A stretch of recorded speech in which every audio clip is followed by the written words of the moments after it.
வணக்கம். திருமணத்தை பற்றி, ஜாதி மரத்தை பற்றி, சடங்குகளை பற்றி எல்லாம் என்னோட மக ஒரு இன்டர்வியூ கொடுத்துருக்காங்க. அதை பற்றி சில பேர் ஆதரவாக கருத்து தெரிவிச்சிருக்காங்க, சில பேர் எதிர்ப்பாக கருத்து தெரிவிச்சிருக்காங்க. எங்கிட்ட அதை பற்றி கருத்து கேட்டாங்க. நான் ஒரு ப்ரௌடு பெரியாரிஸ்ட். எனக்கு இந்த ஜாதி மதம் இந்த சடங்கு இதில் எல்லாம் எனக்கு உடன்பாடே இல்லை. அதே மாதிரி திருமணம் குறித்து எங்கிட்ட கேட்டாங்க. திருமணம் அப்படிங்கிறது ஒரு கட்டாயம் இல்லை, அது தனிநபர் விருப்பத்தை சார்ந்த விஷயம்.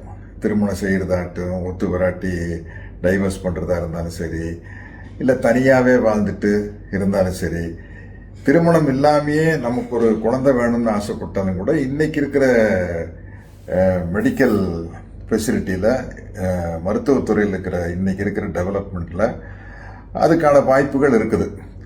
அது சரியாக அமையலாம், சரியாக அமையாமலும் போகலாம், பட் அதுக்கான வாய்ப்பு இருக்குது.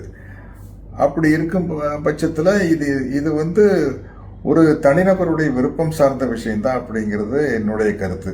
அதனால இந்த கருத்துக்களில் திவ்யா கூட நானும் ஒத்து போகிறேன், உடன்பட்டு போகிறேன் அப்படின்னு தெரிவிச்சுக்கிறேன். நன்றி, வணக்கம்.